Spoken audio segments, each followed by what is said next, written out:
Hello, welcome to another episode of My Best 11 podcast. Today we are joined by a goalkeeper from the States who's joining us from the States, I believe, over in the west coast of the USA. This man has played for a number of clubs. I didn't realise he started his career as a youth team player in Belgium with Club Bruges and worked his way around a number of clubs, which we'll get to at some point, but probably for myself and Marv, the time I remember him and Marv knows him playing at Luton Town for a while, as well as a number of different spells at a number of clubs, including New England, Colorado Rapids, and LA Salsa in the States, and also received one cap. Now, one of the other crazy things we're going to ask actually and get into is his film credits, which we will talk about a little bit later on. So watch your space for that. But hello, Ian Feuer. How are you? I'm good. How you guys doing? I'm very good. Marv, how are you? I'm good. Andrew, looking forward to this episode. Looking forward to this episode. A goalkeeper who I've played with and was very popular with the supporters and obviously the players ourselves. So this is going to be, and he's already been chosen in a few teams from My Best 11. So it's going to be a popular choice of guest this week. I think so. And Ian's obviously got a full American accent, Marv. How long till you sound more like Ian? I have a well, actually, funny enough, the girls always keep saying to me, excuse me, how's your American accent? And I said, I've got a great American accent. They said, well, go on then. So I always have it in my head because it's like cheeseburger and fried chicken. So I go, here we go. Can I have a hamburger and some fries, please? And they went, where's that from? I thought that was pretty good, I said. They start laughing and giggling. So, no, I can't. I mean, I can't have an American accent. I can't do it. What's your opinion on that accent, Ian? Shocking. Sounds like he's from, like, Kentucky or something. Like, yes. You know what? That means how good it is, because that's what I said to the girls. The girls said exactly the same thing. They go, "You sound like you're from Kentucky." So so it's pretty good then. Because like, if you're saying it's from Kentucky accent, if you're going the Kentucky, girls are saying I'm from Kentucky. Yeah. You live in the wrong part of the States, Marv. You got to move. I think my English accent might be a little better than your American one, though. Do you want to have a go at that quickly before we get going, Ian? Listen, he's putting himself forward now. Go. I put myself forward, mate. You know what I'm saying? You got what's the score? 3-0. Is it all right, mate? How's things? So you just got to change every TH to an F, and you're good. That's not bad, actually. Then you live in Luton because it's 3-0, not 3-0. You're right. Exactly. Yeah. Fabulous. Anyway. 3-0. Yeah. We digress. So, those people who haven't listened to the pod so far, what Ian will do is go through his best 11 players he's ever set foot on a pitch with, all the way throughout his career, from club sides, including international as well. So, I know you spent a little bit of time as coach working with over in LA, so you might have had a bit to do with management and coaching. What formation are you going for your My Best 11, Ian? Well, as a keeper, we don't like to get scored on, and we want clean sheets. So I was thinking of going with an 8-1-1. No, in all honesty, I'm going old school. I like a simple 4-4-2, but it's very interchangeable, as you'll see as we move along. Because some of the players I have in here don't follow rules, and they just kind of do what they want. So it starts as a 4-4-2. And it ends up with whatever it is. Excellent. Do you watch much football over in the States yourself? You keeping up to date with it? It's tough. The only league we can really watch is the Premier League, which we actually, funny enough, probably get more games than you do, just because of the TV rights. So the Premier League's easy to follow. It's tough to follow Luton in the Championship unless it's streaming or that. But I try to keep up as much as I can and see the scores and watch the highlights and all that stuff. And I keep in touch with some of the coaches and that. Yeah. So, yeah. Oh, excellent. So we'll get going. Goalkeeper, have you picked yourself? This one's tough because, I mean, again, as a keeper, I mean, I got so many I could name in this. Kelvin's up there. He was one of the guys I admired, and we had obviously he was with me at Luton, and I was with him at Wimbledon, and we got along great. We were great mates, and I think we had a great competition between us. And he was just an amazing keeper. But I didn't go with Kelvin. I apologize, buddy. The guy I went with. So I'm supposed to give you guys hints, right? And you guys got to. Was he an international? Yes. Okay. Was he an international? I'm sorry. Was he an international? An international. He was an international. Yes, and he comes from near Moscow. Oh. And yeah, he was just an amazing goalkeeper, and he likes to drink Czech beer, which is a little hint there. Yeah. Yeah. I'll go Russian. Okay, so his chant was he comes from near Moscow, but actually he didn't come from Moscow. He came from a different place that was actually closer to London than from Moscow. But his chant, so it's not Dimitri Karin. This is going to be a tough one because I mean, that's who I thought it was, Andrew. That's who I thought it was. It's not Dimitri Karin. No. That's who I thought it was. No. So he's Czech goalkeeper. Czech goalkeeper. Okay. Yeah. Yeah. I don't know then. I mean. Yeah. Pavel Srnicek. No, he he played for a team I played for, and he was just invincible. He never got injured. Even if he was injured, he's kept playing. Had an amazing game against Manchester United to stop Manchester United from winning the championship, and Blackburn won that year. I reckon we heard his name not too long ago. Oh, yeah. I mean, I haven't. I'm going to guess Ludic McCloskey. There you go. Yeah. There you go. Well done. So his chant, I don't know how the West Ham fans came up with it, but I think somewhere someone said, "Are you from near Moscow?" And I don't know what his answer was, but the chant was, "He comes from near Moscow. He's Ludic McCloskey, blah, blah, blah."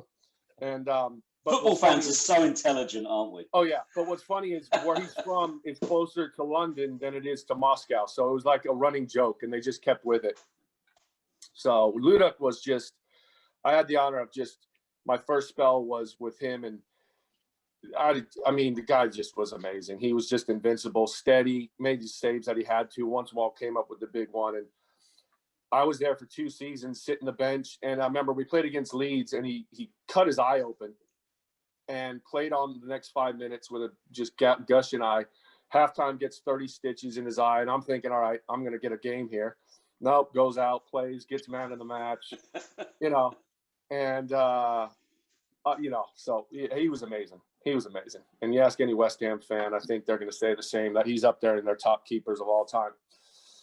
You yourself, Ian, is probably one of the tallest goalkeepers there is, but he was tall as well, wasn't he? What what? Yeah, he was. I'm 6'7". He was about 6'6". He was about 6'5", 6'6". Yeah. And he was just a beat, just built. He had abs that came out like a freaking Aquaman. You know what I mean? It was just ridiculous. So, and we got along great. He mentored me. I was his roommate. And he was a great guy, good example of professional. So with him being goalkeeper and you being, obviously there's only one place on the pitch for them. Is this the type of position that a little bit in the back of your mind, you think, I kind of wish I didn't play with as many good goalkeepers because then I'd have got more games? In that kind of slightly selfish way. Yeah. It's funny you ask that because I had one cap for the national team where I played. I had a bunch of caps where I sat the bench. But I'm looking at the keepers in front of me, and I got Brad Friedel and Casey Keller.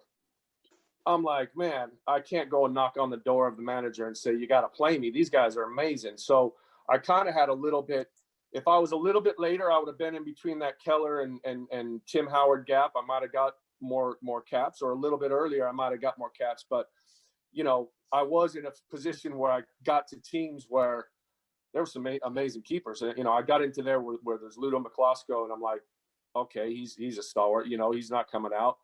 and with the national team as well, it was just tough timing. But again, no regrets. I mean, I did everything I wanted to in football and then some. So, but yeah, I could have probably had a lot more caps if I didn't have two of America's greatest goalkeepers ever in front of me. And the same with West Ham. I mean, when I was with West Ham, I mean, I was also unfortunate with injuries. I had we went on this after my first season. We went on an end of season tour to Australia, and I played all the games because Ludo took a break because he played every game during the season, and I played really well. And I remember Harry Redknapp came up to me in preseason and goes, "Look, I really want you to be pushing Ludo this year. I want to get you some games. You deserve it. You've held your own." He goes, "If it wasn't Ludo," he said, "you probably would have already had about 10 games under your belt." And I was like, "All right, let's do this." That day we go out to training. We're playing a small-sided game. Defender collides with me, backs into me, broke my hand.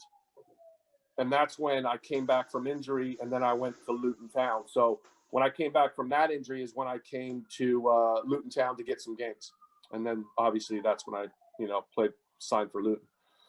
So yeah, sometimes so it has to be a bit of luck as well. So there's a large amount of luck. 100%. Just to add on to Andrew's question there, I think probably the goalkeeper's position is the only position where they have this code where it's the goalkeepers union, and I don't think they would wish bad or let a goal go in through someone's leg. I mean, it's the only position on the field. I think, Ian, you'd probably agree that. I mean, I'm not saying that I would want someone to do bad in the team, but you're always looking for maybe, if he doesn't play so well, maybe I'll get a chance. And it's with the goalkeepers, I just feel there's always been a different sort of code of if he's effed up, I'm there, Ian's there to put his arm around him, but at the same time, I mean, it's not a case of him wishing that to happen to him. No, and like I said, every keeper I've played with, there was a camaraderie that we had, because we know what we go through. It's like that feeling. As a player, and listen, every position's important. Every position has its things. As a keeper, when you make a mistake, everything stops, and you look up. And if you're playing away from home, the whole stadium's going nuts. If you're playing at home, you're hearing the F-bombs and the whole thing. Everything stops, and you have this moment where you got to think about it. And the ball goes back to halfway line, and you're thinking about it. And then as you get older, you learn to switch it off. But as younger keepers, it's tough. And so we kind of know what we go through. We train during the week. We're out there early. We're catching 1 million balls to maybe catch 2 over the weekend, because we just have to be that precise. So I mean, your usual start or chance to play is through a red card and injury or lack of form. So that'll happen the way it's supposed to happen, but you never wish that on anybody. And like I said, it's just because we know what we go through, and it's a tough position. Unlike strikers who are a slightly different breed. Yeah. We'll get onto that. So defense, we'll start off from right back. So let's see how we go. Same as again. Let's see if either of us can guess some. Okay. Right back, we got a guy who he was born in England but played for a different country for his national team. He very versatile player, and he scored as a defender and sometimes midfielder over 100 goals for his club and country. What else can I give you? Yep, I think I've got it. Yeah. Oh, go on, man. I'm just on Okay. fire. Graham Alexander. Yes. Yeah. Oh, damn. Grezza. Grezza won't be happy with you, Marv. Grezza will not be happy with you. I was thinking, I mean, that's a good.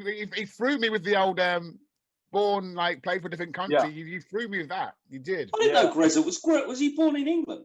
He was born in England, but he played for Scotland. Yeah. I didn't know that. Yeah. His goals one was a definite giveaway because of the penalties. Yeah. I mean, man, you get a penalty, man. Get that guy on the ball because he did it with confidence and he did it. I don't think he missed while I was playing with him. I can't remember it. But no, and you could play that guy anywhere. I mean, you could probably put him in goal. He'll do well. But he was just a great hard worker, got forward. You know, if he played in defense, he loved to get forward and, you know, he could thread a pass. He could tackle. He in the locker room was great. You know, he talked to me sometimes when I was going through it, you know, and got me back on track and all that. So, yeah, what a great guy.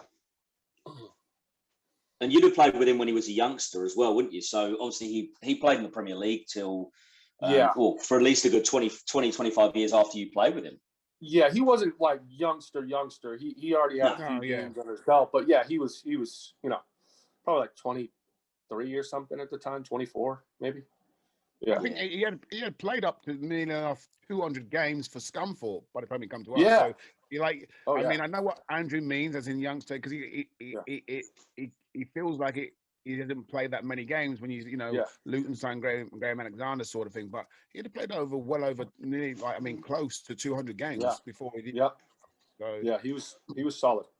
Yeah. So what do you need as your goalkeeper? For those people who kind of don't fully get it, I played goal a little bit myself. But what do you look out for in a right back and left back? Because obviously centre backs are pretty logical. They're there to block, they're there to clear. But right back and left backs, what do you want them to do? I want them to just never leave the 18-yard box and just cover me. But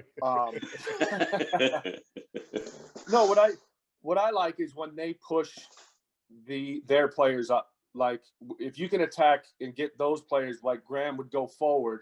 And he would put the fear in their, let's say, outside mids to be, instead of their outside mids coming forward towards us, they're coming and dropping and covering Graham and covering the players. I like that, you know. And I think, you know, just get the ball away from my goal. I like that. So, yeah pretty simple. Well, I wasn't sure because kind of with your height, if you sometimes thought, do you know what, send them down a wing, let them put a cross in. As long as they're not they're not cutting back or anything like that, let them stick it in the air because I'm going to get it. I'm taller than anybody on the pitch. Yeah, I love coming for crosses and smashing through people. And, you know, I feel that was one of my strengths. And, you know, so, but yeah, just in general, I just like defenders that are kind of battle ready, you know, will throw themselves in front of a shot and cover, you know, and do what they can to just, you know, block the shots and that. So I go for kind of hard skill players, you know. Excellent. Left back. Left back. Okay, I was gonna go right to left, but left back. Let's see. I'm gonna give you one hint because it's gonna give it away pretty much, I think. Let me throw in a guess. I've been poor. Let me just throw in a guess before you've even opened your mouth. I'm going to throw in Julian Dix. You know what? No, it's not him. I know it's... No, but it was a coin toss. So you're very, very. I like where you went with that. Okay. I like where you went. It was a coin toss. This person was born in the city where England won the World Cup in '66.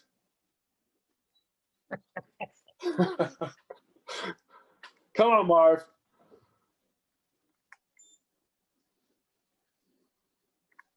Come on. He was born in Wembley. Me. Apparently. Me. No. Oh my gosh. Mitchell. No. He was on the list. It's a West Ham player. No. It? No. Oh. Yeah. Okay. Who do you play for with you? Wimbledon. I mean, that'll give it away for sure. No, don't say. I need to get this. Yeah. Who was Luton's left back during when you were there, Marv? Well, it was you and Mitchell, wasn't it? It wasn't. Okay, hold on. This player has played both. This player's played both center back, but you can play him also at left back. Marvin. Thank you. I moved you out left, Marv. I moved you out left. It's me. Is it me? It's you. It's me. Did I not say me? It's you. Yes, I moved you out left. Oh wow. Yeah, I got you out Well, left. I had well you done, center Marv. back. I had you at center back to start with, and then I moved you out left. Okay. Okay. Yeah, yeah. I Well, think you're right. I'm honored. I mean, you played. I mean, like I said, Dix is. I mean, was a home run for me. Yeah, he was up there. Dixie was up there, but you had kind of almost like a calming effect for me. It was weird, like the way you played, the way you talked to me, the way you just kept saying, "Hey, let's go, big man, let's keep going," all that. So you had like a nice calming effect on me, which I liked, and it was a pleasure playing with you, and you would always. Well, he was much bigger than me. He was much bigger than me. I was scared.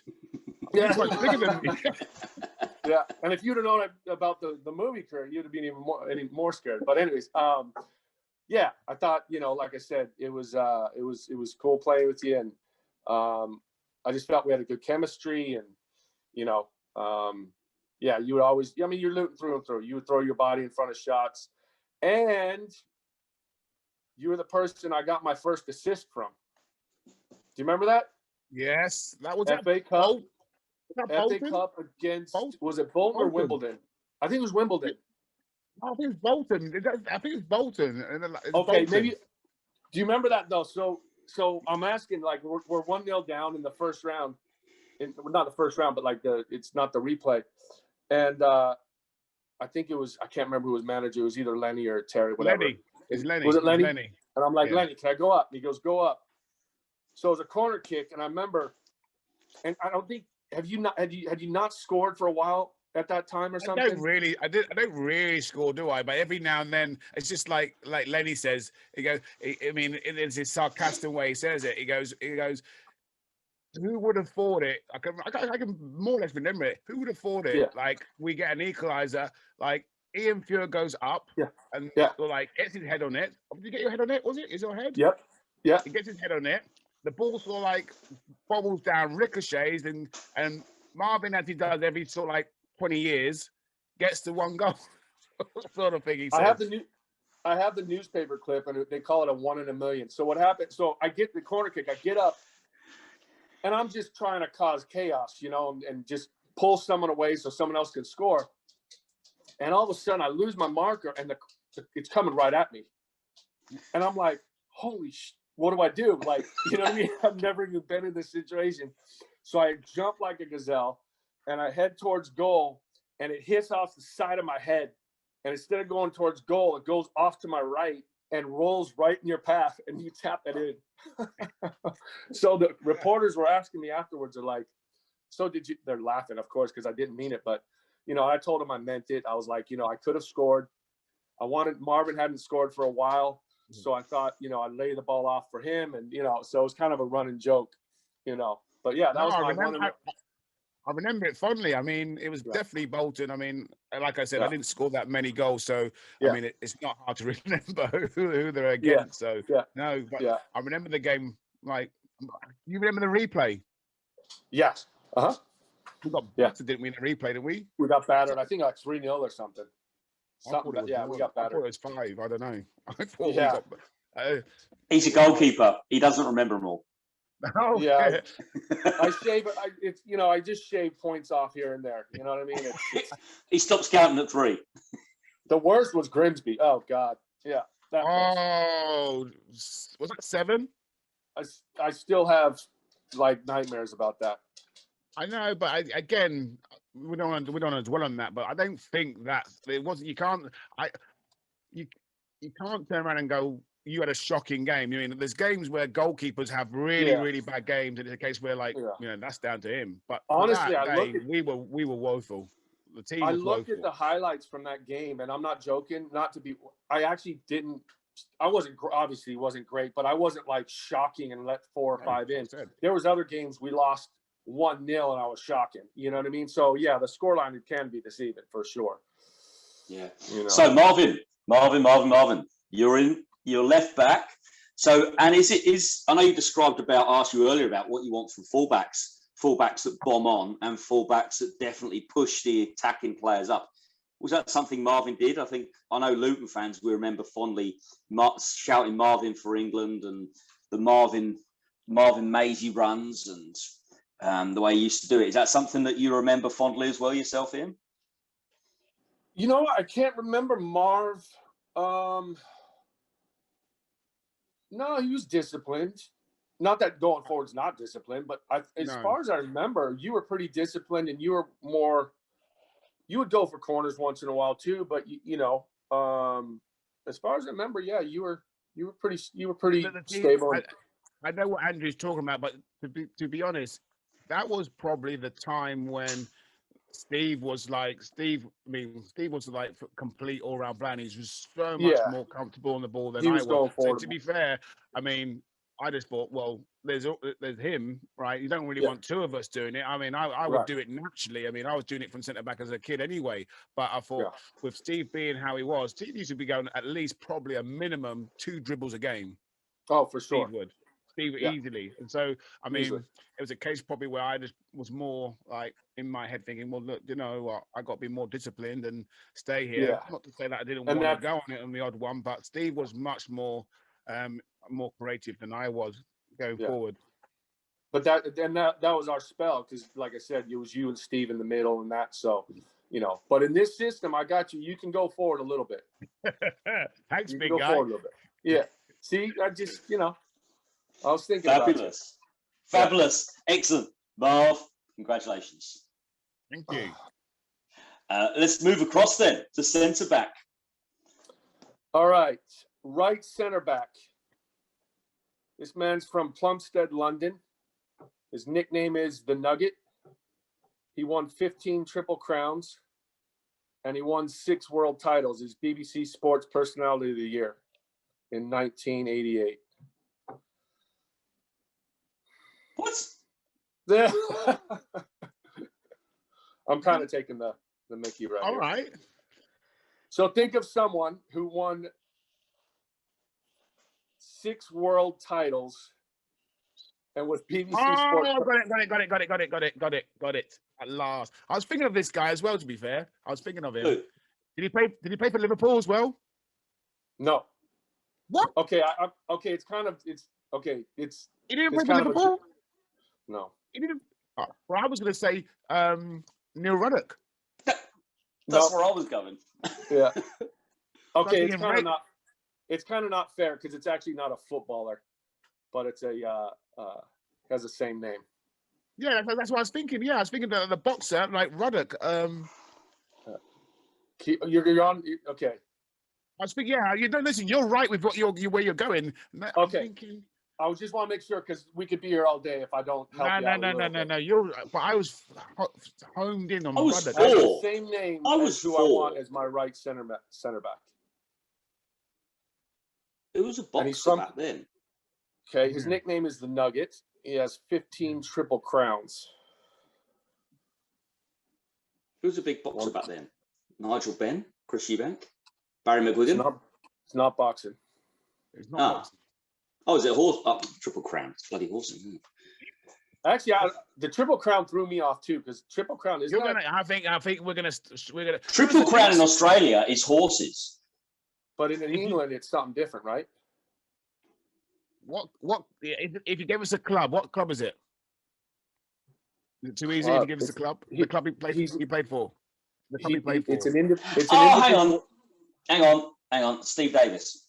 Yes. You're talking about snooker player. I just suddenly caught on. You meant the snooker player. Yeah. Okay, right. I'm with you now. Yeah. I was going to say he doesn't play for a club. He's in an individual sport, but I don't know. I thought I'd have a little laugh with that. Yeah. I know, but you know what? It's quite good what you've just done there, because to be fair, if I'm going to be in your team, Steve's got to be in your team. Should have just gone for him automatically. Steve. Right. Yeah. So did Steve play on the right-hand side? I always thought he played on the left-hand side of the centre. No, or is he so good he can play both? I played on the left, Andrew. You did? Steve okay, yeah. Right. Oh, yeah, because you're left-footed, yeah. I was going to say, Marv played there, Steve played right. Again, God, what can you say about Steve? Just good leader in the locker room. Took me a minute to understand his accent when I first got there, though. But solid, scored goals. I mean, didn't he score? I mean, he scored probably 75. I don't know. He scored a lot of goals, but a lot of goals. A lot of goals. I've mentioned this to him before. Yeah, he's right up there as for scoring centre backs. He's right up there. Has to be, yeah. So, and again, late on the game, you'd put him up front, and he would start winning headers, scoring goals, freaking, dribbling people, threading passes. So he was a good guy, and just a great player to play with. Yeah, fantastic player, fantastic. I mean, I know you said you played next to him, Marv, and he's been in quite a few teams. Was he the type of player that would go through walls for you guys? Obviously, he was was he captain there for a little while? Was he? Yeah, he was captain. He would have been captain.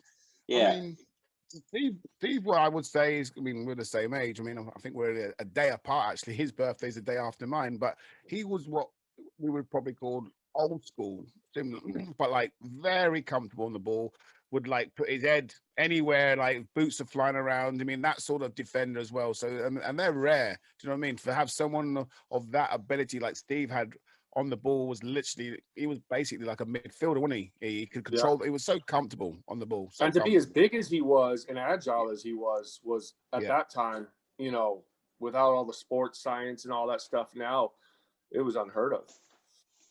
Yeah, no, definitely. Awesome player. Let's keep going across the centre-backs. I'm sorry? Next centre-back, Ian. Next centre-back, Ian. Okay. Next centre-back. England international. Okay.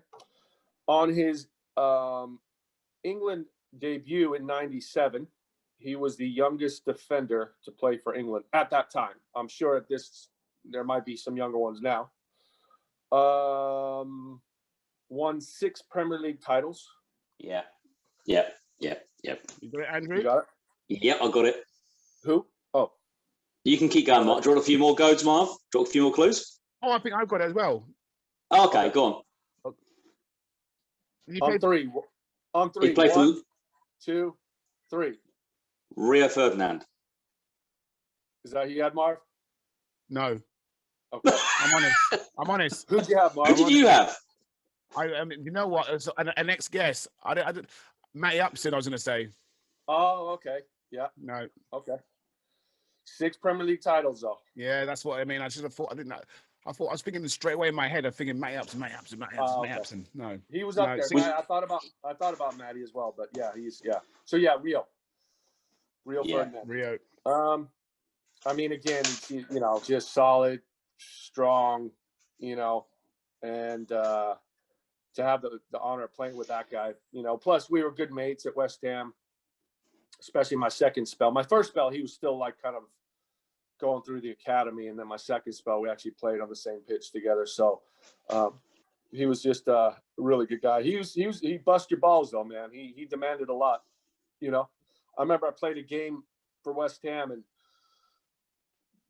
during the first half, tore my thigh muscle during a kick, and I stayed on, and which I should have gone off, but we didn't really have a backup at the time. We did, but young kid, and he was going through a lot, and I just decided I'm going to stay on. And so through ball comes, and I got to sprint out and come out 1v1. And I remember I come out, the guy gets around me, and whatever, goes out, and he's like screaming at me to run out quicker. You know what I mean? Meanwhile, I can't even a full-blown torn thigh muscle. I was out for like 4 or 5 months after this, and but he was like that. He just got in it, and he would bust your, but after the game, he was amazing, and he would be your best mate. But on the field, man, he could give you a bit like Mitchell. Remember Mitchell Thomas? He would always give you a bit, similar, Yeah. Could you tell at that stage that Rio was going to become the player he did? Could you tell? Because, I mean, you guys, both of you have been around so many young players, and Rio went on to, arguably, if defenders won Ballon d'Ors, you'd argue that at his peak, Rio would be in that conversation. Did you think he'd become that good? Yeah, I was in. So that team was, the Lampards and all that. There was a great team, and you could tell he had something pretty special. He wasn't quite as good on the ball at that time, obviously, because he was younger and that. But he was solid. He was good in the air. He could win tackles. He led. He was fast. So you could tell he had a little something.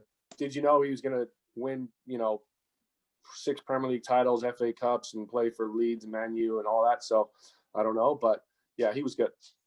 He was special. Yeah.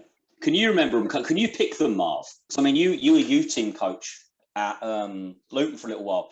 You'd have to name names and stuff to get a bit awkward. No. But can you tell when a player's going to make it and when a player's not going to make it? I mean, without sitting on the fence, that you have a good idea who's got maybe a better chance than others as you move forward, and you're looking at the player. I mean, I think I've mentioned it before about Rio. We played Bournemouth, Luton did, and Rio was on loan down at Bournemouth, and Forpey was against him, and I think there was a couple of them. I think someone else was from. I think it might have been Dewberry. I think Steve Robson mentioned it earlier on. So they had a couple of centre halves, and Rio was young, but you could see from that he had a talent. I mean, very comfortable on the ball. I mean, I think that might have been the season where Forpey was scoring for fun, kept Forpey quiet all game. So to have the ability to do that, even though, at a young age, he's coming from a Premiership club, he still showed the potential of what he went on to achieve. Yeah. No, definitely. You never definitely. know. There's so many variables too. I mean, a kid could start out young, be the next Lionel Messi, and then fade away. And then there's a kid that you just you never even saw before, and all of a sudden, wait, who's this? And he's like, he's Lionel Messi. So football's, sports in general, it's so much luck and so much dedication and so much perseverance and hard work. And for example, as a keeper, you make your debut, you play amazing, but you lose 1-0. And it's like, oh, he played well, and whatever. It doesn't really get but all of a sudden you play amazing and win 1-0. Next thing, you're the next best thing from sliced bread. You know what I mean? So a lot of it is luck, and it could have been you won 1-0 on a penalty kick, or you lost 1-0 because the ref blew a penalty kick against you or something. So there's so many things that go into making a player, and your luck of going from A to B is just it's such on a thin line. It's crazy. And if you look at some of the players that have made it or haven't made it, there's always one moment or two moments where you go, okay, if that happened, so it's kind of interesting. It's fascinating, seeing that development. Yeah, no, definitely.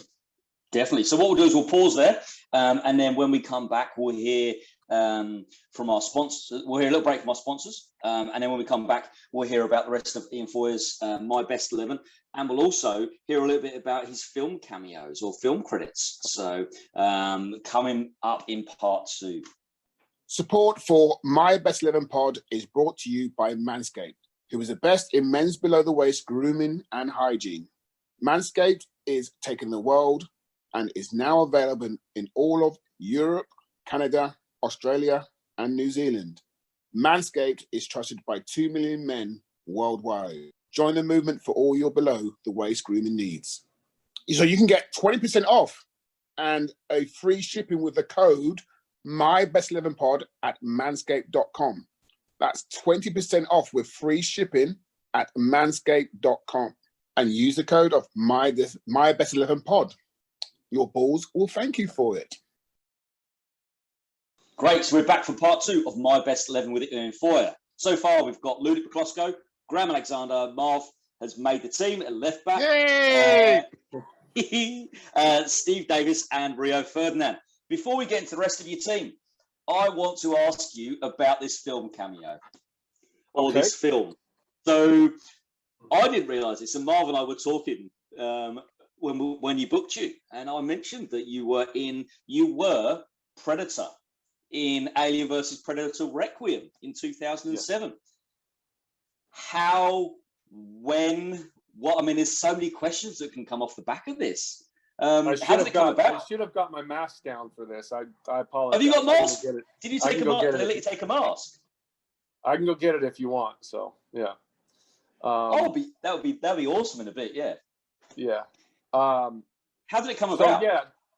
So I basically just I have my own academy out here that I coach goalkeepers, Premier Goalkeeping Academy, and I was coaching a goalkeeper, and I went to go watch one of his games one time, and there was this father that came up to me of a player on that team, and he's like, his name was Mike, and he goes, Ian, I just want to say, I know you've been working with Jordan.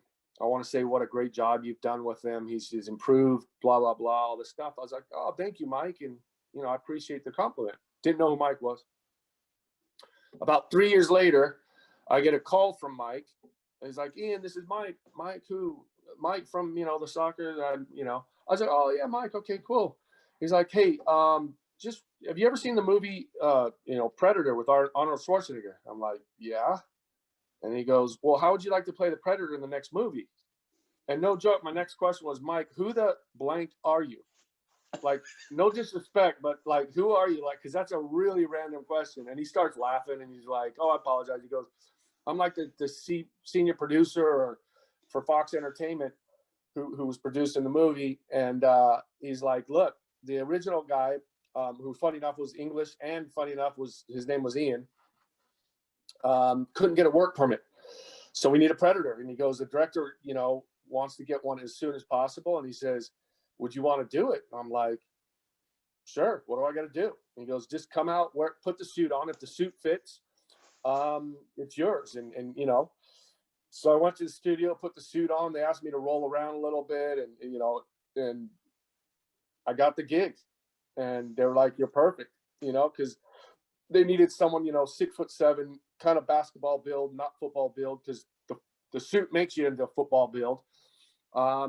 And you have to be pretty athletic and be able to do some like your own stunts and roll around and jump off stuff and jump into pools and stuff. So I got the gig, and for about 3 weeks we shot, and it's pretty, to this day, probably one of the funniest and most interesting stories I have. It's pretty funny, pretty cool.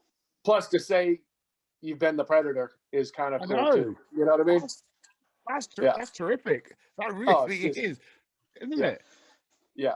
And there's another great story is, so we finish the shooting, we do the movie, and the director, they're all clueless about soccer, about football.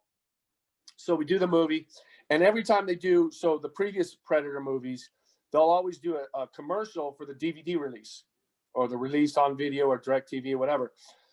So I get a phone call, and the director calls me, and he's like, hey, we're doing a commercial, and you want to do it? I'm like, of course, sure, let's do it. He goes, what we're going to do is, and they do like a funny spoof of Alien versus Predator. So the previous movie, they did the Alien versus Predator playing poker together, and the alien throws down like 4 aces, and the Predator gets pissed, gun comes up, shoots the alien, blows him up, takes the money, right? So he's like, why don't we do a soccer one?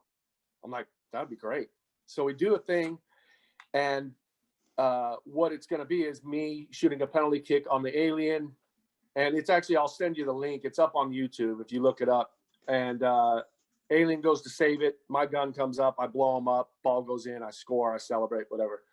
But the best part was the director goes, and what's cool is we're going to show the commercial is going to be shown live during the FA Cup in England. And I'm like, the FA Cup? What's the wait, do you mean the FA Cup? So that was his knowledge of football. He goes, is that what it's called? So I don't know. I don't know what year it was. It would have been like 2007 or 8. During like halftime during the FA Cup, okay, they showed the commercial for the DVD release of Alien vs. Predator Requiem. So I'm like, what a full circle how my playing career started in England, well, Belgium, but then like, major it was England. I go do this movie, and then it gets shown for the first time back in England during the FA Cup or the FA Cup. So I was just like, wow, just you couldn't put it together any better, That's really interesting. And I got a question, and just on the back of that, Ian. I mean, sure. I don't want to know figures, but do you get credit, like money, for like every time the film's watched and stuff like that? Okay, I would have. So there's a thing called SAG, Screen Actors Guild, And if you do a certain amount of hours, you can join the SAG, and they get like great health insurance, all this stuff. But you have to do a certain amount of hours. I was one like credit short of getting SAG, and if I got that, you get residuals. This was a one-time. They just paid me every week. It was good money for 3-4 weeks, but they just paid me. That was done in that. But if I put it this way, if I do one more thing, I could then get that, and then every time would be residuals, which would be awesome. Yeah. So Alien versus Predator Part 2. Yeah. Part 1 was way better than Part 2. I have to admit, Part 1 was kind of cool. Part 2 was like, okay. But so I was going to say that. So they keep bringing out Predator films. What's happened with you? Well, it's a whole new. I was probably one of the last movies, not one of, but as we're doing it, everybody's going into CGI now. Yeah. So it's almost all computer graphics, which is sad because you don't really have people, doing the stuff now. It's all just computer graphics, which looks amazingly real, but it's like you're not using people these days. So a lot of the stuff you see now, it's all CGI, Yeah. So, so you say you got that fight. What's his name? I can't remember his name now. Off the top of my head. The famous guy who was C-3PO in Star Wars died not that long ago, didn't he? Okay. Yeah. So you're right that they used to use people a lot more. So so we won't see. So according to you, then, because of CGI, we won't see you in the next few films. No, probably not. Unless someone hires a big, I don't know. We'll have to download it and advertise it, and we'll see if we can pause it and see if we can get your name on it. I can send you the links and stuff. So if you want to post it, the commercial's funny because it's just me shooting a penalty kick. And what's really, and not to drag this out, what's really interesting and really cool. So when I went to go do the Predator, the guy that's the alien, he's in a suit too, and he's been there since the first Alien movie, like with Sigourney Weaver and all that. So he's like all creepy and crawly and stuff. So when I got there, he was teaching me like, okay, Predator's upright, he's tall, he's strong, he's built, you got to get the head whip, the dreadlock head whipping around and stuff. So he was teaching me how to be like the Predator. Then the best part was when we did the commercial, he was actually the goalkeeper. So the first night we're shooting the goalkeeper thing, he's asking me, okay, how's a goalkeeper? So I'm like teaching him. So it was just the dichotomy was crazy. It was unbelievable. So I'm teaching him, this legend, how to be a goalkeeper. And he's like, okay, keepers do that. Do they kind of shift a little? It was crazy. It was crazy. Excellent. And but especially both wearing your outfits, it's been absolutely brilliant to watch. I'm sure somebody drove past going, what the hell is going on there? I'll send you pics of me. Send it. Yeah, pictures of Predator and the like myself and the alien like arm in arm. We're just sitting there like dead. It's just it's pretty fun. I'll send you a bunch of stuff. Use whatever you want. It's all you can all use it. So great, thanks, Ian. Awesome. So we'll get back to my best 11. Wherever you want to start, right wing, left wing, mids, centrals, wherever you want to go. Let's go. Let's go left mid to right mid. Okay. Let's go left to right. So left mid, and I'm looking at my team, and I'm like, for a goalkeeper, I'm playing a pretty attacking team here. Like I'm kind of leaving myself a little bit, Okay, Ludo, he's good enough though. Ludo's good enough. He can deal with it. Out left. Began his career at Blackpool. Played for England. He won goal of the season in 1997. I think no. And if I tell you the team, I think he can play on the right as well. In fact, he's a natural right footer, but he's really good on the left. The season. He did he play at Man City? Yes. Yeah. He's actually from Manchester. Trevor Sinclair? Yeah. What'd you say, Marv? Trevor Sinclair? Yes. Yeah.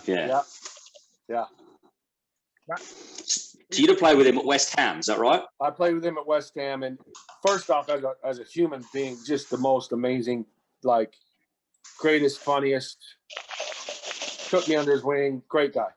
But as a player, man, he what a player, what a player, just silky smooth, he had the assist on, they call it at West Ham, that goal, that DeCanio goal. If you look at that goal, obviously, do you remember that goal where DeCanio did the little? From right to left, wasn't it? The ball got drilled from right to left. If you look at the ball he put in, it's almost better than the goal. That ball that got put in doesn't get enough credit because it's on a dime. It's on a dime, But yeah, he was just a great player, and he would track back, he would tackle, he would get forward, So, and when you put him out on the left, he can swing a ball in left. But what I like is when he cuts in and he starts attacking those center backs and that. So yeah, he's a good player. That's excellent. I mean, I want to touch a little bit on about you, Ian, as a kid, because how does a kid growing up in Vegas end up playing football in Bruges? Wow, man. So I was 7 when I started, and the person that got me into football, it's a crazy story. Have you guys ever seen the movie Casino? Yeah. Yep. Okay. Casino is based off now it's not real events. It's a light version of what really happened. Based off a mafia a man called Tony Spilotro. Okay.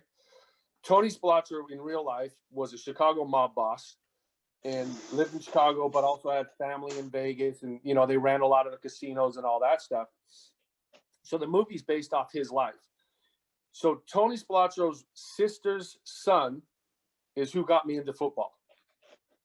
His name is Tony Spilotro as well. So if you look it up, you'll see Tony Spilotro actually got murdered, buried alive in the desert and all that. I was there when I remember I was playing Nerf football in the front of his yard, of my buddy's yard, Tony Spilotro, when his mom, Tony's sister, the police came to the door and told her that her brother had just been murdered. And I was there that day, and I remember I could still see it, mom falling to her knees crying. And, so funny enough, that's who got me into football. And then I joined a team called the Las Vegas Generals, local club team. And we were watching the World Cup one time, and Belgium was playing against Argentina with Maradona and all that. Oh, that goal he scored, yeah. Yeah, and I remember my coach just going, man, he says Belgium held them. I think they lost only 1-0 and to that goal or something. Might have been 1-0 too. But he was like, man, Belgium held this amazing team only to 1-0. He goes, let's go there and find out how they play defense and how they play in this small country. And so we started raising money. We flew over to Belgium to play these, we organized 5 games there. And we all stayed at host families. So I became really good friends with this host family. And then later on, I kept playing my club soccer. Later on at about 16, I got a chance to meet one of my heroes, Tony Schumacher, and at this camp he was doing. And at that time, the only football we got on TV was a thing called Soccer Made in Germany. So I didn't even know any other keepers. It was just, they would show Bayern Munich versus SC Cologne and 1 game a week. So I started liking this guy Schumacher, who at that time was Germany's keeper. And he did a camp in Alabama. So I flew out to this camp, and it's a week-long camp. And at the end of the camp, he calls me over, and he's like, hey, what do you want to do with football? And I was like, I want to be pro somehow. I don't know how, it's not happening in America. At that time, there was no pro league. He goes, you're a good goalkeeper. He goes, you should go to Europe. I go, okay. Called my mom from Alabama. I go, Tony Schumacher just said I'm good enough. What do we do? And she's like, well, why don't we try? We'll call the family that you stayed with. You can stay there and try. I was like, okay, cool. 2 weeks later, I was flew out there, didn't have a team set up. And one of the guys in the same village, about 200 people in this whole village, he knew someone at FC Bruges. He knew the reserve team coach, called him up, said, hey, I got this kid. You want to check him out? He's like, sure, whatever, bring him out. You know, it was kind of one of those things. And after an hour, I tried out. After an hour, he was like, all right. And I finished my tryout, and they're like, hey, here's what we're going to do. We're going to give you 1 year. We'll put you up in housing. You got to pay for the rest. Your dad's got to pay for the rest. You'll be the third keeper of the 16 and under team. You won't play. We're just going to see how you do. You know, you're not going to play unless major injuries or whatever. I'm like, that's all I need. So I went out, trained my ass off that whole year. Did play a game. And at the end of that season, the U23s had a tournament in France, and there was a couple injuries, a couple keepers down with flu, whatever. And the day before, I get a call from the 23s coach and goes, hey, you got to come to France with us. You're playing. So I went from third keeper, not having played for a whole year, to starting goalkeeper, only goalkeeper for the 23s. And we're in a tournament in France playing against Bayern Munich, you know, Celtic, PSG, all these big teams. And I was just talk about, you know, squeaky bum time, you know what I mean? But it was one of those moments you have, and we lost every game, but I just absolutely had those moments, and I was saving stuff, you know, just played amazing. Don't know how I did it. And I get back from that, and they offered me a pro contract. So I went from third keeper of the 16s to third keeper of the first team of FC Bruges at 17. And that team was stacked. I mean, you're talking Van der Elst, Jan Koelemans, you know, Mark de Graze. I mean, it was just, we won the champion. I was there 5 years. We won the championship. Not two of them, I was like not even involved or not. I was on the youth team, but they won the championship like 5 times, European Cup semifinalist a couple times. You know, it was a crazy team. So that was an experience. Well, that's a wonderful story, and we've mentioned it. We've mentioned it before on here, Ian. And like you just said there, look, you know, you knew you wasn't going to play. But you worked your ass off. Again, you was ready. I keep saying this to people, like, even though right, you was ready. Yeah. That's the thing. You got an opportunity, and you was ready. If you're not ready, it doesn't matter, right? You're not getting that contract 4 years. If you're not ready, you're like in. And you're like, you know what? It was good, but it's not good enough. But you was ready. You have to be ready, because I believe you will always get an opportunity. Always, whoever you are. And it happens like that in football. It happens like that, and I don't understand players that sit there and sulk if they're not playing. Yeah, be pissed off that you're not playing. That's professional. That's good, but you cannot not. You got to work even harder. I always hate saying work even harder, because you should always work hard. You know, but you have to be ready, and you never know when that chance will come up, which, you know, well, we talk later, my debut was, my chance came when I wasn't playing. I was sitting behind Kelvin. You know, Kelvin was playing out of his skin at Wimbledon. I wasn't playing all season.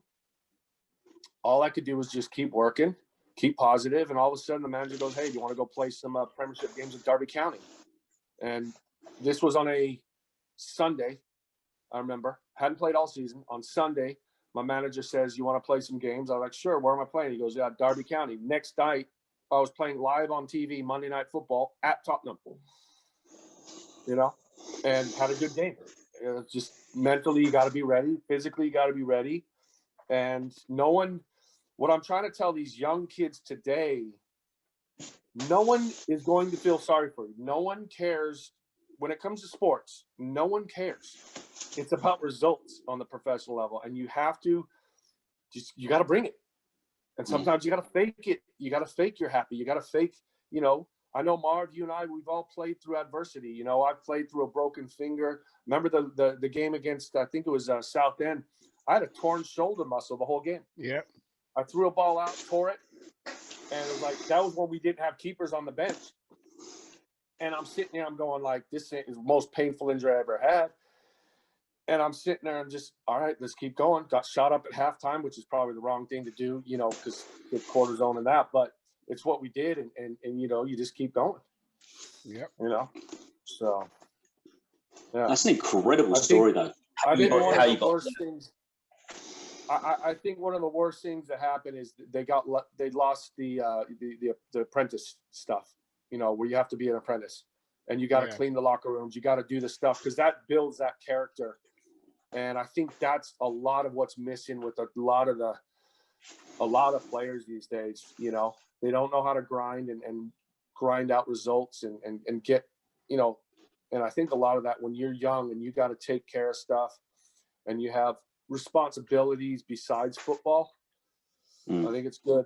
And now they don't. They just walk into this perfect environment. They got the Nike contract, perfect pitches, everything catered to, and it can become cushy, No, I think most of the people we've interviewed would 100% back you in everything you just said there, Ian.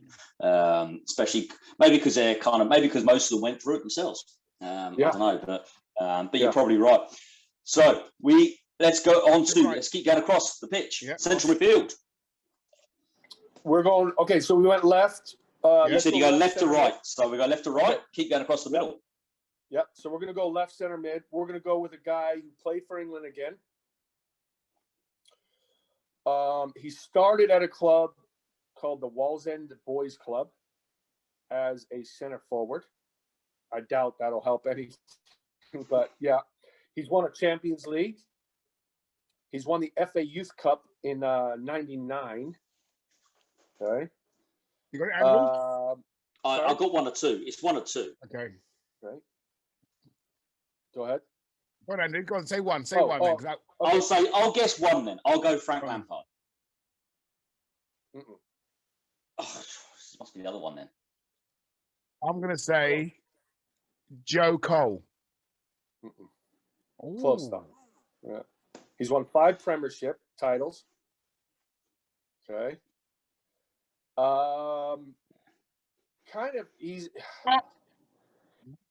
Who? No. I was just trying to get.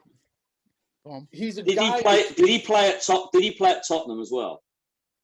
Yes. Yes, it's the other one I thought then. So it's not Frank Lampard. Carrick? Yeah. Carrick? Yeah. Went the wrong one. This guy, you wouldn't even know he's at the club. He doesn't talk. He doesn't. But when he's not playing, he's not there. You know what I mean? Like it's weird. He wins his tackles, gives the ball. He's so inconspicuous. But when he's not playing, your whole team, it's like you just took the engine out of the car, And he was just so steady, so calm, didn't say much, but man, he did a job in center mid, Yeah. He did a job. What a great player, I think, and like I said, Carrick's the type of player that I perceive. I don't support either United or Tottenham or West Ham, but I perceive it as if you support that team, you'd really, really appreciate him. If you watch live games, as in if you go to the stadium, if you watch it on TV, you probably don't see it as much. Exactly. And I think as well, only since he's retired, the people actually go, how good was Carrick? And I think it's almost taken him to retire for everybody to realise how good he was. Exactly. No, you nailed it. And that's exactly, and it's one of those where he doesn't do the flashy stuff. He does the dirty stuff. And he just is so simple. Like, wins it, gives it, tracks back, gets a tackle, wins it. It's just, and then when he's not there, you're like, whoa, and he's a major, stability in that, Yeah, but you said he was very, very quiet. Despite some, look, you have some very big. Who were the big personalities in that dressing room then? Well, you mentioned Di Canio, but there were of that young crop. Who was the biggest personality? I mean, the second spell. My first spell, Dixie. God, we had some characters in that room. Ian Bishop was a great, funny. Oh my God, John Moncur. God, the story. Monkey. The monk, exactly. Monk's the funniest guy I think I've ever met in my life. That guy had zero, he did not give anything. And man, I could tell you some stories. It was funny. What a great guy, what a great guy. This is just level one of what he would do. One day they were painting the dressing rooms at West Ham, and they were painting them like there was a white paint or something. So we're all waiting for all the players to come out on the pitch. He painted his whole body white, hair, everything painted white, and just runs out in this kit like nothing's going on, and like we start doing this jog around the pitch, you know. And again, that's like level 1 of the stuff he did, but he just didn't care. It was he was the funniest guy I've ever met, man. Second spell, Rio was, you know, funny, loud. You had Razor Ruddock. You had Sinks was funny, you know. So there was a lot of characters, man. Yeah. No. Okay, moving on. Let's keep going. Next one. Right center mid. This one has an OBE. Played for England. He scored over 150 goals. Has 102 assists. Played in 3 World Cups. It had to be the other one you said, Andrew, didn't it? Yeah, go on, Marv. Lampard? Yeah. I mean, 150 goals from midfield. Yeah. You know, in the Premiership, that's crazy. You know, so yeah, he was solid, good leader. You know, kind of a quiet leader, but like good leader. You know, again, playing the same team as that was pretty cool. And he obviously, you know, I know he just got fired from Chelsea, but I'm sure he's gonna move on to somewhere and get another job soon. And you know, he's got the experience, so yeah, he's pretty solid. So you were there when Harry and Lampard Senior were there.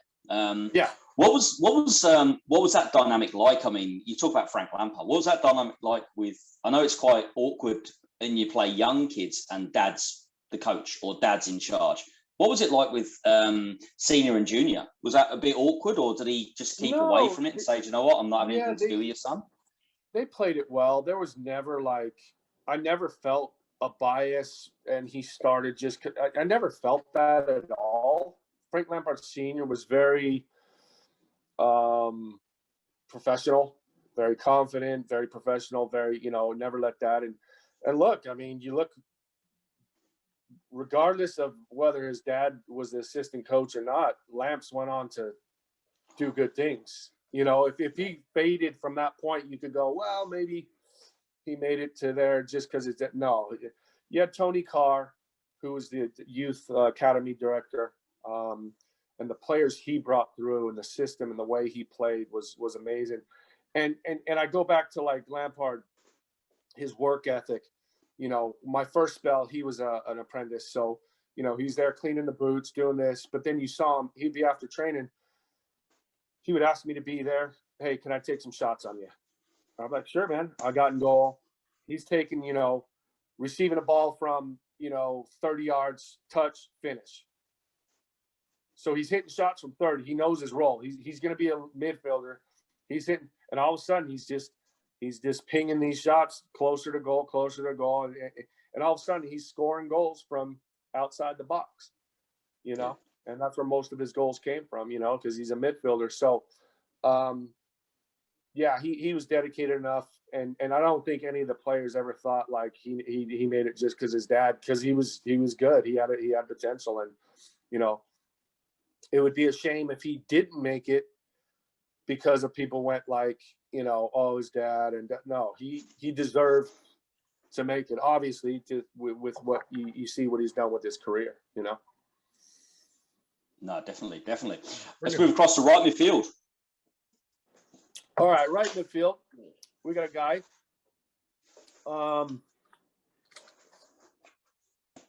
He's this guy is so pushy. He's arrogant. He's man. I'm gonna give it away if I say okay. He was not born in England. He played in Scotland as well as England. He also played in Italy. You mentioned him earlier on. Di Canio. Yeah. Have you put Di Canio on the right-hand side? Is that cheating? No matter what, if you put him at left center, left back, he would end up just floating around and kind of ending up a little bit on the right side. I thought he's pushy, with the referee thing. Yeah. So again, he's on the right, but he's going to float wherever he feels he's going to be most dangerous. So it's almost like he's going to be behind my back, my front two.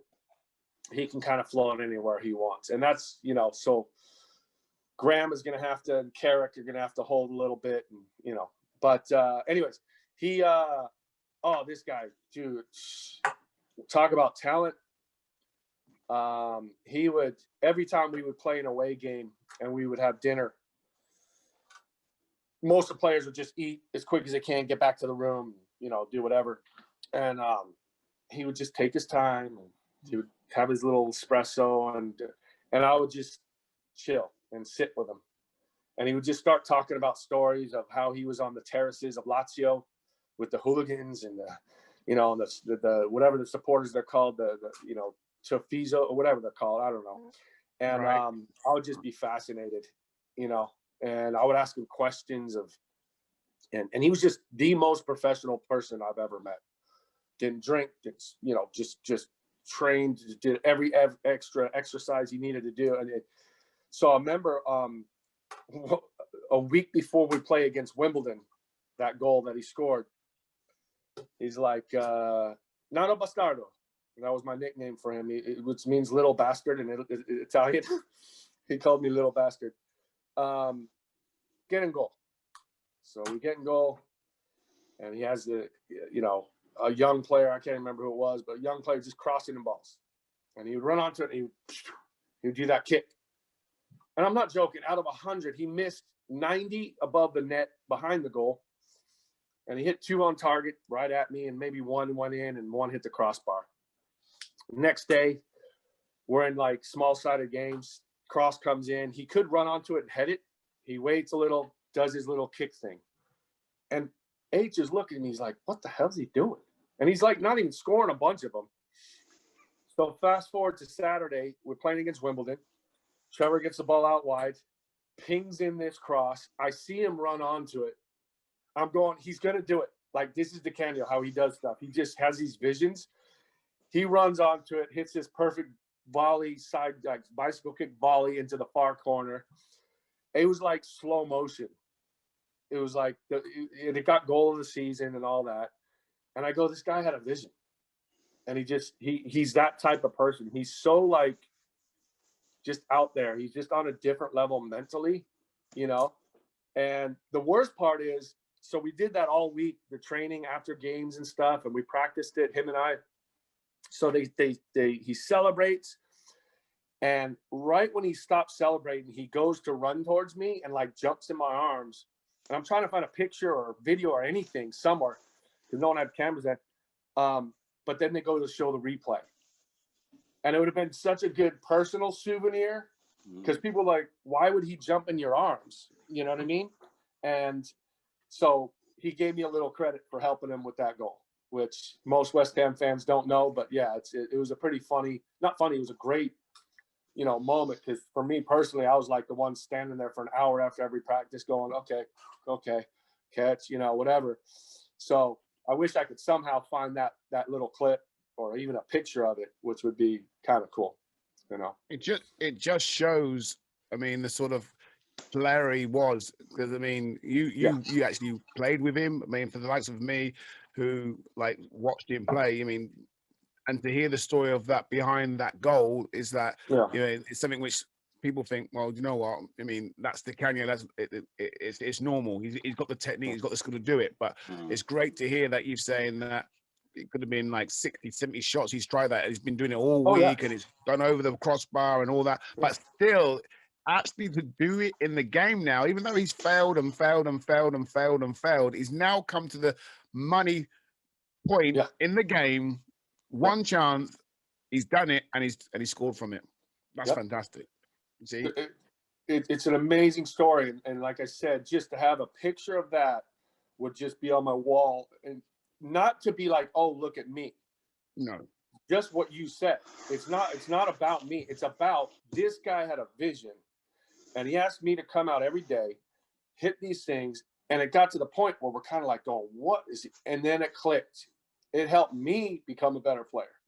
It helped me go, yeah, you have a vision. And even if it doesn't work the first 100 times, it could work on that 101st. So keep going, and that's what it taught me, and his passion in the locker room. And, it was inspiring,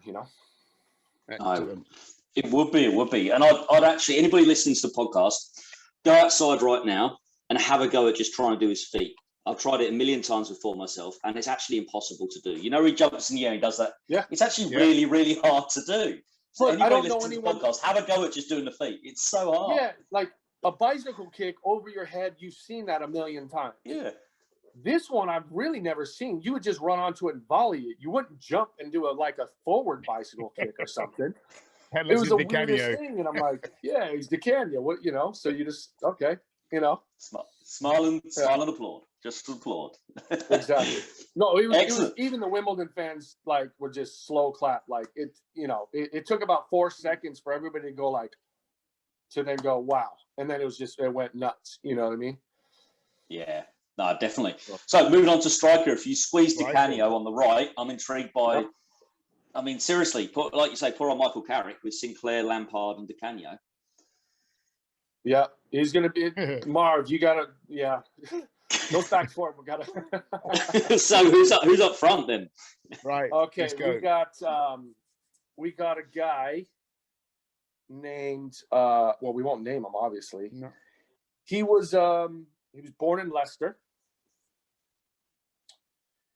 He probably does. He's probably right. He thinks he has, but he probably does.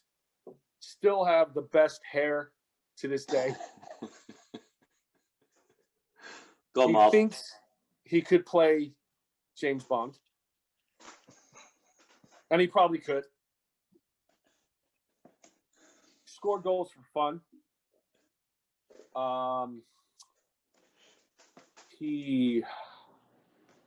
Oh man, what other clues could I give? Cryptic clues. I can't get it. My brain doesn't work as Andrew. You have to say it. Seriously, Marv, have you not got this? No. Who's one of your best mates that loves doing his hair? Poppy. Yep. Yeah. When Ian was going through those, I was thinking, Marv's going to record this and just send this to Thorpe. It'll be absolutely brilliant. Yeah. Thorpe has, he's got to be, I'm pushing 50. I'm 49. He's probably 49, 50. You're 51? 52, I am. 52, yeah. Okay. He thinks he has the best hair. He does. He does. He's right. He thinks he's the best. He thinks he's the best at everything. Full stop. He's got some good hair. So, anyways, Thorpe, while we were at Luton, he was guaranteed a goal. Scored for fun. I remember that Plymouth goal he scored where he's on the ground, just got tackled, and he's sliding, and he's popping it in. And the best one was when, and I hope I get the story right. Remember when he's like, boys, I'm going to score a hat trick tonight. I'm like, oh, brilliant. He's feeling it. And he put a shirt underneath his shirt. Yeah. With, I think it was 1, and then 2, and then another one with 3. So we're playing, he scores a goal, lifts his shirt up, 1, right? Scores another one, 2. And now we're all just going, you could have been one-on-one with the keeper. You would pass it back to him to score the third just so he could show his third shirt. You know what I mean? And and then he scores the third, and we're just going, what the hell? Another moment like DeCanio where you just go, you had a vision, and you just go, I'm doing this. And he scored a hat trick that night. And it was just the craziest story. It was great, I mean, we mentioned it. I mean, I think that's the season, I think, when he was just scoring for fun, literally scoring for fun. And I think when you've got a player who's in that reign of form like Thorpe was, and he probably just felt, he just knew if he got a chance he was going to score. And you have those periods as a striker. And I remember we mentioned it earlier on. I can't remember. I think it was Dave Oldfield's podcast that that season, because he was up front with Thorpe. I remember Lenny's mind was like similar as well, and I think we were all that mind. Like it was going, if he scores today, he's pointing to Thorpe. I'm taking him off. I'm taking him off. If he scores 2 today or something like that, Lenny said, I'm taking him off and let you rest of you lot deal with it, sort of thing. So yeah, he was literally one of those players. I think Thorpe was very confident anyway, as you know. He was never and he'd let you know that he was confident. And very. Well, plus, it took me a minute. It took me a minute to get used to his humor too, because I play a game, and I remember it was at. Damn, I can't remember, but I saved a PK in the last minute. It was at I can't remember. Right. I saved a PK. We won 1-0. Remember when the owner was like, if you win this game, yes, he kept saying we about get a stereo system. Yeah. Remember? So they get it. Hassenthaler goes down. Was it Gillingham? I think it was Gillingham. Gillingham. So Hassenthaler dives, whatever. They get a penalty kick, and it's at Gillingham. And I remember this one idiot behind the goal goes, "Oh, just hit it low. The big yank won't get it." Guy hits it low just inside the post. I get a hand to it. I dive on it. I kick the ball. Ref blows the whistle. We win 1-0. And I don't know. I didn't quite get. I could have gotten killed by doing this, but I turn around, give it the can't hear you. I pointed right at. I kind of knew who said it in that area. I pointed right at him. I go, I gave him a little bit of, 2-finger thing. And luckily, I don't know how I didn't get fined. Anyways, we win the game. Next day, we come into like treatment training stuff, and Thorpe comes in and goes, "Big man, you were SHIT last night." And at first, I was like, "But wait, I saved a penalty in the last minute, didn't I?" So that was his humor. He's like, "No, it means you're like you know what I mean?" Like, so he'd take the Mickey, and so it took me a minute, and I was just like, "Oh, okay, I got it now," So it was good. Thorpe was good forward. Yeah, amazing. Very, very good striker. And playing next to Thorpe is a guy. He is from Nigeria. This one's gonna be a tough one. Okay. Nigerian international. He his nickname was the Bull. He I'll give you a little hint. He played with me at FC Bruges. Ooh, he was one of my first mates. When I signed pro at 17, he was just 17. And I took him. My job was to take him under my wing as a youngster, because we were the 2 youngsters there, and both foreign and away from home and that. Was he played in England? He played for the blue side. He played in England. He played for the blue side of Liverpool. I think I got it. Go on then, Marv. Scored a few goals. Is it Akocha? Not Akocha. Sorry. No, you're close. You got it. I think you. I know what you mean. It's similar. Daniel. Yes. Amakachi. That's it. Yeah. Amakachi. Yes. Amakachi. I've known his name for years. Yeah, I didn't know he's at Bruges. I didn't know that. Yeah, he started out at Bruges. Man, I got some stories there. Whew, about racism and it's I helped him through a lot. Put it that way. Him and I went through a lot together, being both 16, 17, away from home. He had to deal with being one of the first. He was the first Black player to play for Bruges. Really? And I remember, not to go too deep, because it's not a fun story. So he's playing. He's training with the team, and we're playing a game, and I see him starting to warm up. I'm like, yeah, my boy. By this time, him and I are like boys. We're because you have to be 18 to drive. So him and I are driving bikes. We're professional, but driving a bike to and from training. Okay, and these little like Mary Poppins bikes with baskets and bells. It's crazy. And anyways, so we're playing the game, and he's starting to warm up. I'm like, yeah, my boy's coming on. He's gonna do it. So he comes on, about 75th minute, ref does the sign, whatever, and he comes on, and we're at home. Okay, we're at home, and this shows you the time. Man, I get goosebumps even thinking about it. Anyways, so player comes off, he comes on, and some chants start going around.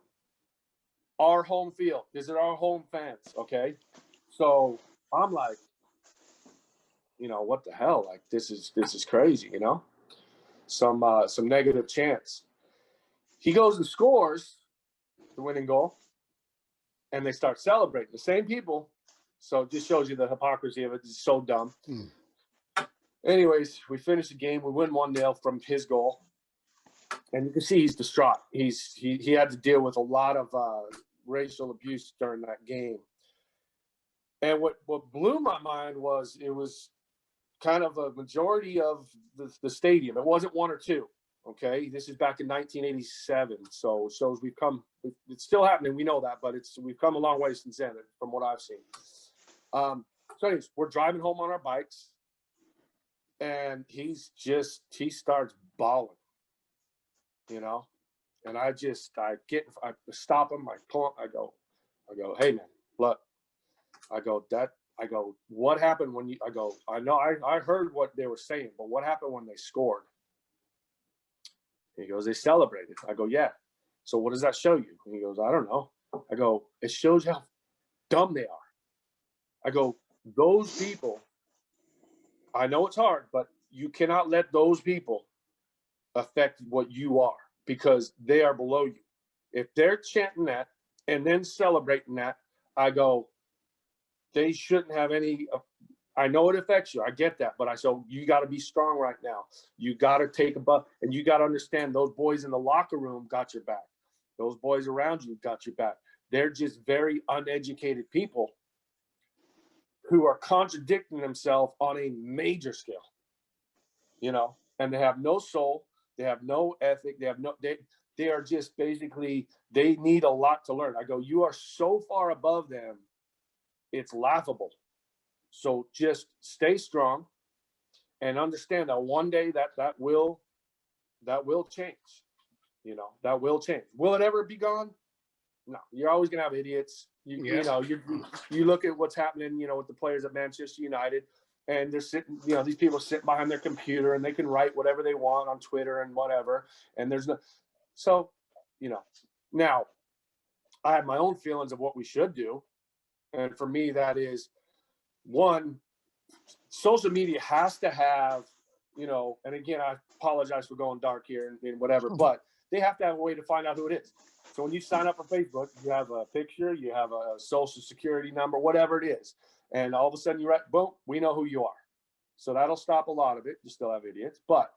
And if you are, forget being banned, let's say, from Manchester United.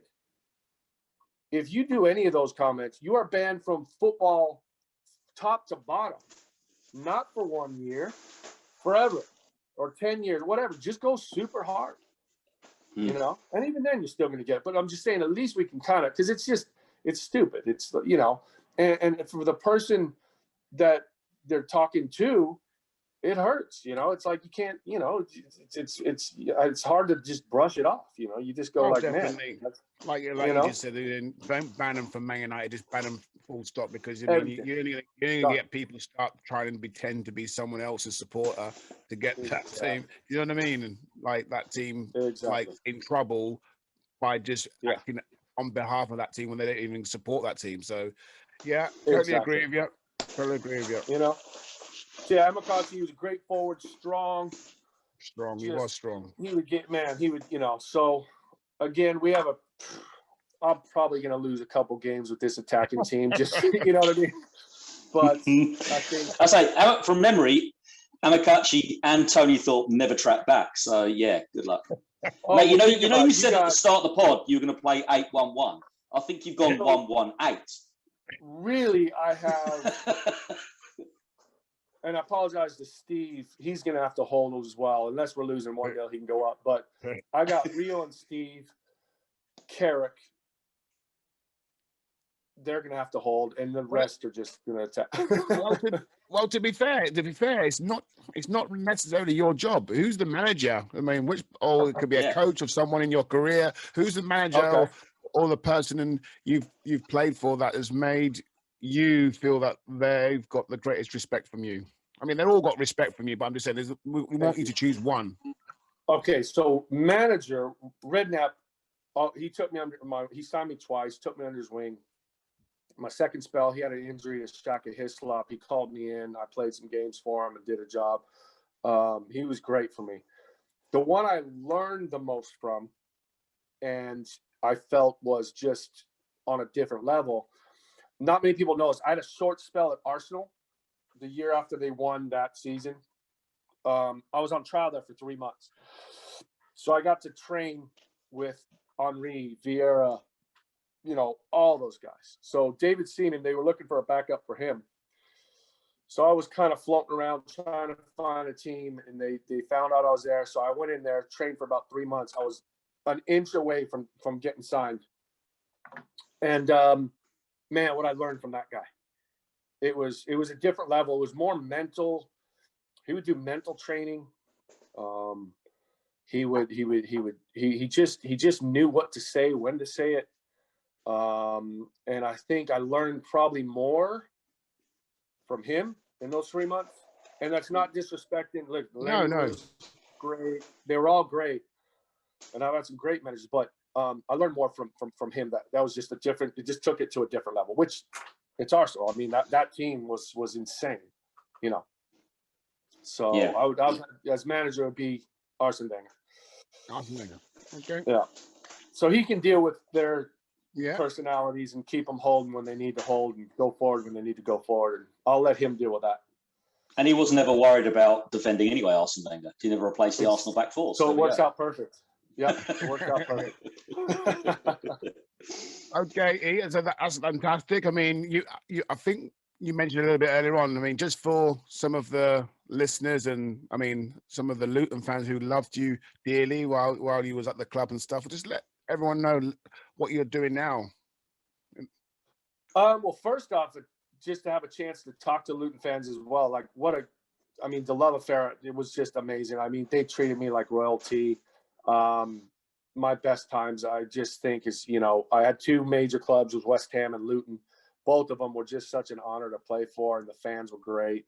And to wear the shirt of Luton and walk out and see the fans and just play for the badge was such an honor.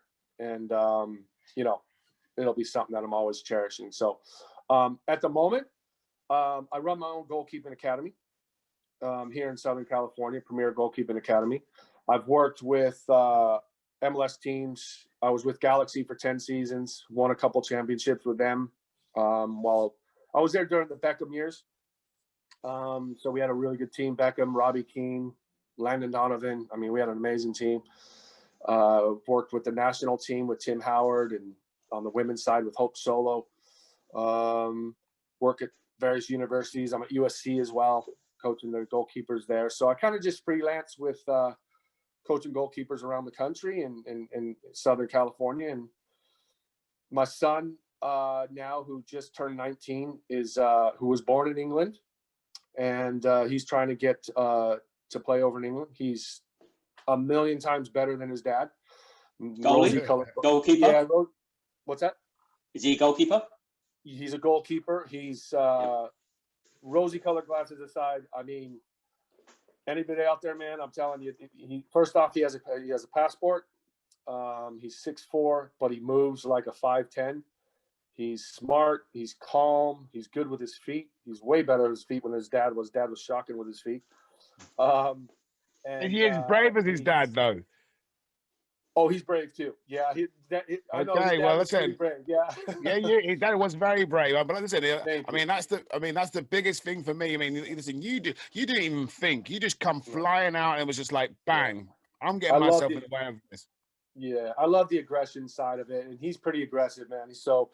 He's a free transfer, so I'm trying to get him a few teams over there. There's about 5 or 6 teams that want to look at him, but right now everybody's in a bubble, so it's hard to get a tryout. you know, and Right. Hard to get a flight. I'm sorry? It's hard to get a flight over there probably as well.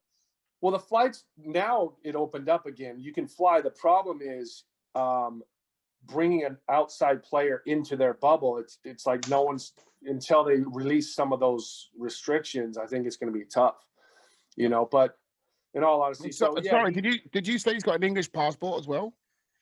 he has a Belgian passport at the moment. Right. He qualifies for a British passport because of Brexit. We had a Belgian, but he qualifies for British. He was born there. He qualifies for all that. So we're hopefully in the next week or two going to have that in hand. So yeah, we've been talking to, you know, with Luton and a couple other teams and just seeing, but he's good, mate. He's good. And he's got a good head on his shoulders. So it's interesting. It'll be fun to see if he can land with a team out there, and it'll be, you know, a dream come true for him. And yeah, just plugging away and just coaching my goalkeepers here from my academy and seeing where it takes me, you know, one day maybe become a manager of a team, and hopefully I can put a team like I just put out there. I think that would scare the crap out of any team, but also make some excited on the other side, because defensively, scare the crap out of you as a manager, wouldn't it? Scare the crap out of you as a manager. Yeah, there you go. Yeah. Excitement, scared. Yeah, it's an attacking team for sure. Brilliant. Excellent. Fabulous. Well, thank you so much for your time, Ian. It was lovely talking to you, lovely catching up with you, especially Luton fans in particular will be, and West Ham fans, as you say, who haven't heard from you, seen you or anything. So it's great to hear from you. And that was Ian Feuer's My Best 11.